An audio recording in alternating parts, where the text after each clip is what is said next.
Assalamualaikum warahmatullahi wabarakatuh. Hello everyone. Perkenalkan, saya Devrat Ramanda Pramudia. Saya mahasiswa dari Universitas Amikom Yogyakarta. Saya dari program studi D3 Manajemen Informatika. Di sini saya akan menjelaskan tentang interpersonal skill dalam diri saya.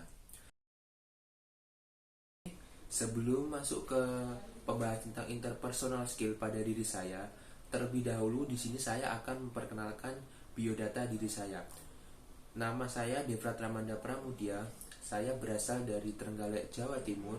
Saya lahir di Tulungagung 25 Oktober 2023. Pada tahun 2009 sampai 2016 saya menempuh jenjang pendidikan sekolah dasar di SDN 1 Negeri Pitu Tulungagung.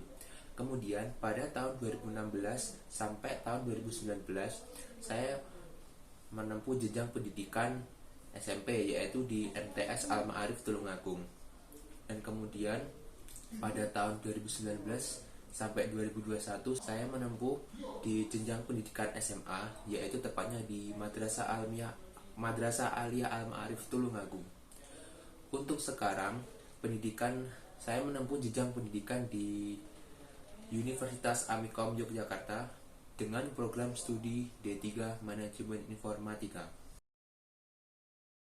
Untuk pengalaman atau experience, pada jenjang SMA saya mendapatkan pengalaman pertama kali yaitu mengikuti organisasi anggota kepramukaan pada tahun 2020 sampai 2021. Disitulah saya awal mula mendapatkan pengalaman dengan mengikuti organisasi kepramukaan tersebut. Selanjutnya pada pengalaman kedua yaitu pada saat menempuh jenjang pendidikan di Universitas Amikom. Dari situlah saya membuat sebuah proyek aplikasi yaitu berbasis kayak aplikasi medis tentang kedokteran gitulah intinya. Di situ saya membuat proyek aplikasi tentang prototipe-nya. Jadi belum sempat digunakan, cuma tampilannya dan bisa digunakan dalam sampai menu-menunya itu benar-benar jalan. Kemudian pengalaman selanjutnya yaitu membuat proyek animasi iklan 2D. Pada semester 1 kemarin, iklan 2D tersebut saya membuat sebuah produk yaitu berupa produk makanan berbentuk animasi yaitu bakso aci. Selanjutnya ada keahlian atau soft skill. Yang pertama, karena saya di sini di Universitas Amikom Yogyakarta mengambil konsentrasi multimedia, di situ saya belajar banyak mengenai tentang software aplikasi yang diterapkan pada mata kuliah multimedia tersebut. Yang pertama untuk mata kuliah yang pertama ada aplikasi Microsoft Word, yaitu sangat tidak familiar lah ya dengan Microsoft Word. Itu sebenarnya juga nggak masuk multimedia, cuma pada keahlian saya bisa menguasai aplikasi tersebut. Kemudian yang kedua ada Excel. Nah, sama halnya dengan Microsoft Word, tidak ada pada mata kuliah multimedia, namun kedua aplikasi itu berguna untuk ketika nanti misal masuk dunia pekerjaan. Jadi kita harus benar-benar bisa menguasai dua aplikasi tersebut, aplikasi inti Microsoft Word dan Microsoft Excel. Kemudian untuk mata kuliah yang berbasis multimedia, yang pertama ada Adobe Illustrator. Dari situlah saya pertama belajar desain, belajar menggambar menggunakan Adobe Illustrator. Jadi disitulah awal saya mula menguasai software tersebut. Kemudian ada Adobe Photoshop. Sama halnya dengan Adobe Illustrator, Adobe Photoshop juga memiliki berbasis editing dan desain. Cuma bedanya kalau Photoshop itu lebih ke kita menggabungkan sebuah foto untuk dijadikan menjadi lebih editan foto yang penggabungan misal objek lain ke objek lain itu gabung jadi satu, jadi seakan-akan fotonya itu termanipulasi gitu. Yang kemudian ada Adobe Premiere Pro. Pada Adobe Premiere Pro di situ saya juga lumayan menguasai karena saya juga lumayan suka dengan editing video. Jadi dari situlah saya mulai menguasai aplikasi tersebutnya. Ada Adobe After Effects. Adobe After Effects kurang lebih sama dengan Adobe Premiere Pro karena mereka juga sama-sama keluarga Adobe. Cuma bedanya dalam After Effects ini lebih ke pembuatan gerakan animasi atau pembuatan gitulah. Jadi kita tuh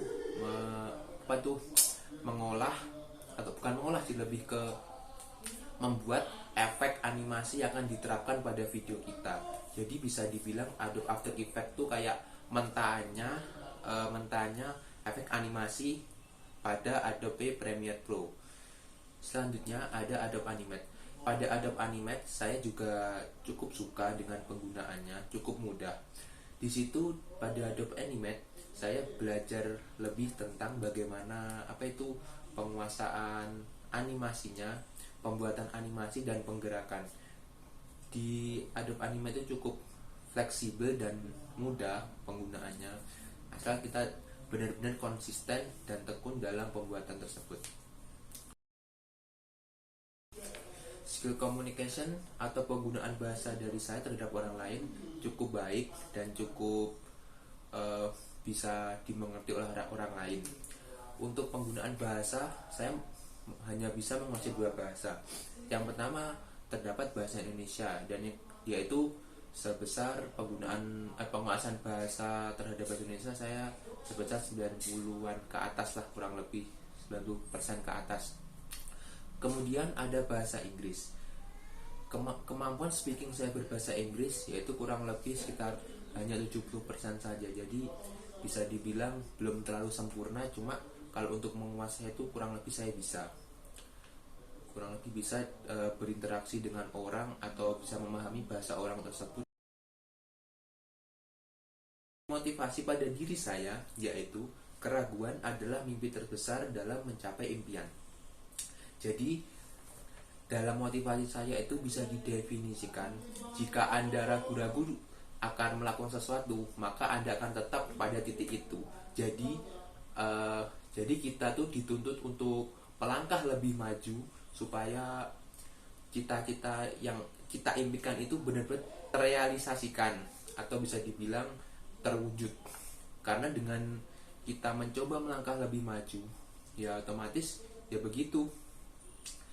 Maka soalnya pada kebalikannya, misal kita ragu-ragu kan ya mau mencoba ini, nah otomatis kita tidak akan pernah bisa. Jadi tidak ada namanya gagal, tapi